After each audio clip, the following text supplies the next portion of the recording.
नमस्कार, मैं प्रद्युमन जोशीला। अगर हरियाणा के मुख्यमंत्री नायब सैनी ने अपनी ही पार्टी के एक विधायक की बात मान ली तो बीजेपी के वर्करों की हो जाएगी मौज, पार्टी नेताओं के हो जाएंगे वारे न्यारे।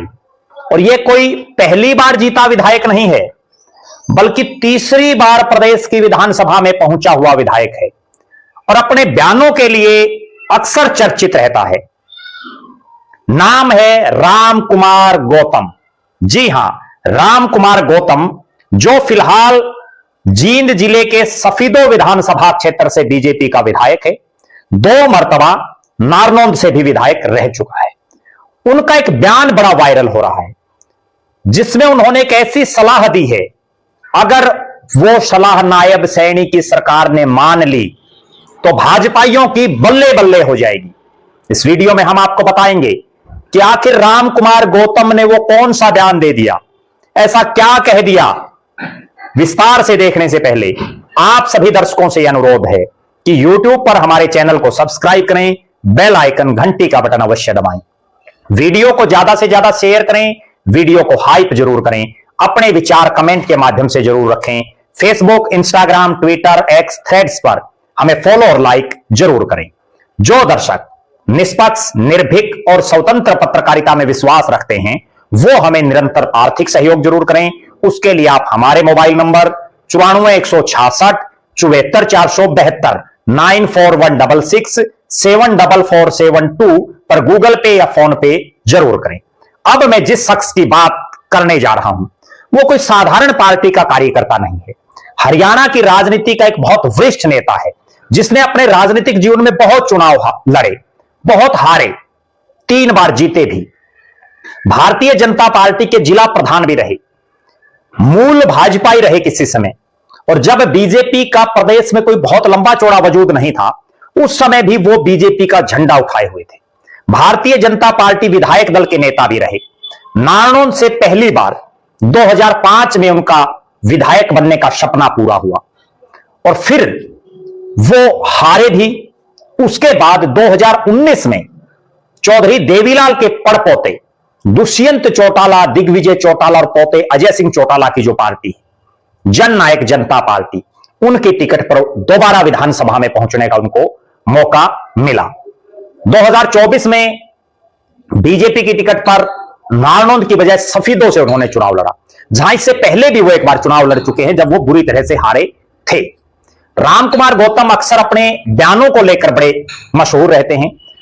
जेजेपी में होते हुए, जेजेपी का विधायक होते हुए जिस ढंग से वो दुष्यंत चौटाला के प्रति मुखर रहे, वो भी पूरे हरियाणा प्रदेश में चर्चित है। अभी उन्होंने एक बयान दिया जो खूब वायरल हो रहा है, जिसमें राम कुमार गौतम ने कहा कि HKRN, जो HKRN है, HKRN की नौकरियां बीजेपी के नेताओं के, कार्यकर्ताओं के बच्चों को मिलनी चाहिए, जिससे बीजेपी की रीढ़ मजबूत होगी। उन्होंने स्पष्ट तौर पर कहा कि जो कार्यकर्ता हैं वो बीजेपी की रीढ़ है, जिसकी वजह से पार्टी राज में आ रही है। और उन कार्यकर्ताओं के बच्चे यूं ही घूम रहे हैं, मेरिट में उनका नाम नहीं आ पा रहा और नौकरियां देने की पावर विधायकों के पास नहीं है। तो उन्होंने स्पष्ट तौर पर कहा कि जो HKRN है, इसकी जो नौकरियां हैं वो विधायकों को दी जाएं, विधायकों के हिसाब से लगाई जाएं, बीजेपी के कार्यकर्ताओं को एडजस्ट उसमें किया जाए, ताकि पार्टी की रीढ़ की हड्डी मजबूत हो सके।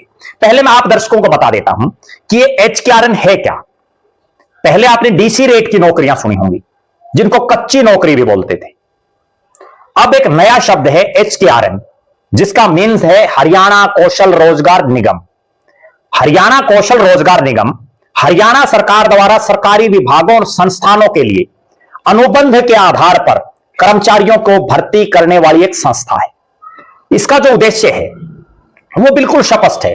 सरकारी विभागों में संविदात्मक यानी कॉन्ट्रैक्ट बेस पर आधार पर कर्मचारियों की नियुक्ति करना और प्रक्रिया में पारदर्शिता सुनिश्चित करना है। यह जो निगम है, पोर्टल पर अप्लाई करना पड़ता है बाकायदा। यह विभिन्न सरकारी विभागों, बोर्डों, विश्वविद्यालयों के लिए संविदा कर्मचारियों की भर्ती करता है, यानी कॉन्ट्रैक्ट बेस, जिसको DC रेट बोलते थे पहले। उसी से मिलता जुलता मामला है। और इसका जो है एक सीधा सा, हरियाणा में तो ये नौकरी देगी ही, विदेशों में भी नौकरियों के अवसर प्रदान करने का दावा जो है प्रदेश की सरकार इस पोर्टल के माध्यम से हरियाणा के युवाओं के लिए करती रही है। हरियाणा कौशल रोजगार निगम यानी HKRN, जिसको देसी भाषा में अगर यूं कहें कि जो कच्ची नौकरियां हैं, उनमें बीजेपी के नेताओं, बीजेपी के कार्यकर्ताओं, विधायकों के खासम खासों, उनके साथियों को, के बच्चों को, उनके परिवारजनों को नौकरी लगवाने की बात कर रहे हैं राम कुमार गौतम। अगर राम कुमार गौतम की ये बातें हरियाणा सरकार और हरियाणा के मुख्यमंत्री नायब सिंह सैनी मान लें तो बीजेपी के वर्कर, उनके मौज हो जाएगी, वारे न्यारे हो जाएंगे, बल्ले बल्ले हो जाएगी। क्योंकि पिछले 11 साल से ज्यादा समय से हरियाणा प्रदेश में भारतीय जनता पार्टी की सरकार है। लगभग 9.5 साल मनोहर लाल खट्टर प्रदेश के मुख्यमंत्री रहे।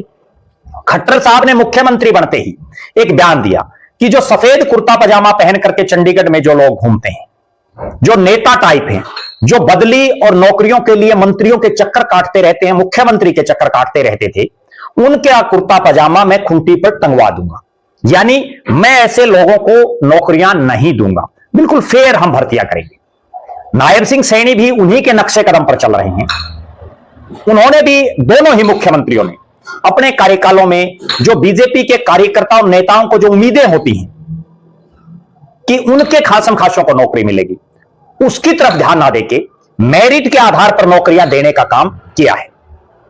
बहुत से बीजेपी के नेता कोई दबी जुबान में, कोई सार्वजनिक तौर पर इस तरह की मांगे अक्सर उठाता रहे हैं कि बीजेपी के नेताओं और बीजेपी के कार्यकर्ताओं और उन लोगों की तरफ भी ध्यान दो जो 2014 से पहले भी पार्टी का झंडा उठाए हुए थे, और अब जो लोग लगे हुए हैं उनकी तरफ ध्यान दो।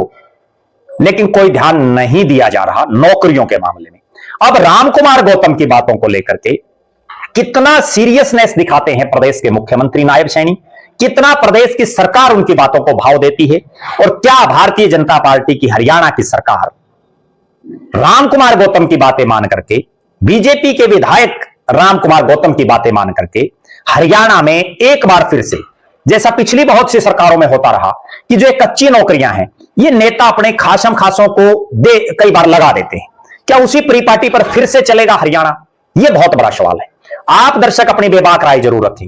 राम कुमार गौतम के द्वारा जो ये बात कही गई है उसको लेकर के आप क्या मानते हैं? क्या उनकी बात जायज है या वो गलत दिशा में जा रहे हैं? दूसरा, प्रदेश के मुख्यमंत्री नायब सिंह सैनी को, विशेषकर HKRN की जो नौकरियां हैं, इनको लेकर के क्या मेरिट की बजाय जो पार्टी के कार्यकर्ता हैं या जो जरूरतमंद लोग हैं उनको एडजस्ट करना चाहिए? आप क्या मानते हैं? मैं आप दर्शकों को एक बात और याद दिलाता हूं, राम कुमार गौतम से ज्यादा सीनियर राजनीतिज्ञ जो बीजेपी में ही रहे, अब कांग्रेस में हैं, चौधरी बीरेंद्र सिंह डूमरखा, उन्होंने उस समय के हरियाणा के मुख्यमंत्री मनोहर लाल खट्टर के सामने भरे स्टेज पर एक जनसभा में सार्वजनिक तौर पर मंच पर कहा था कि जो एक डी ग्रुप की नौकरियां हैं, कोई चपरासी की नौकरी है, कोई और जो नौकरियां हैं, इनको जो है इसमें इंटरव्यू या पेपर की क्या, इसमें पेपर की क्या जरूरत है? बिना पेपर के जो है कार्यकर्ताओं को एडजस्ट करो इनमें। लेकिन तब मनोहर लाल खट्टर ने भी उनकी बात पर कोई ध्यान नहीं दिया था। जिस तरह से मनोहर लाल खट्टर साहब ने चौधरी बीरेंद्र सिंह की बातों को अनसुना किया, क्या नायब सिंह सैनी भी राम कुमार गौतम की बातों को अनसुना करेंगे? यह एक वरिष्ठ विधायक होने के नाते उनकी बातों पर गौर फरमाएंगे? यह बहुत बड़ा सवाल है। आप अपनी बेबाक राय जरूर रखें। आप लगातार हमारे साथ बने रहें। हमारे फेसबुक पेज को लाइक और फॉलो करें, यूट्यूब पर चैनल को सब्सक्राइब करें, बेल आइकन घंटी का बटन अवश्य दबाएं, वीडियो को ज्यादा से ज्यादा शेयर करें, वीडियो को हाइप जरूर करें, अपने विचार कमेंट के माध्यम से जरूर रखें। जो दर्शक आर्थिक रूप से सक्षम हैं वो हमें निरंतर आर्थिक सहयोग जरूर करें। बहुत बहुत धन्यवाद। आपका अपना प्रद्युमन जोशीला।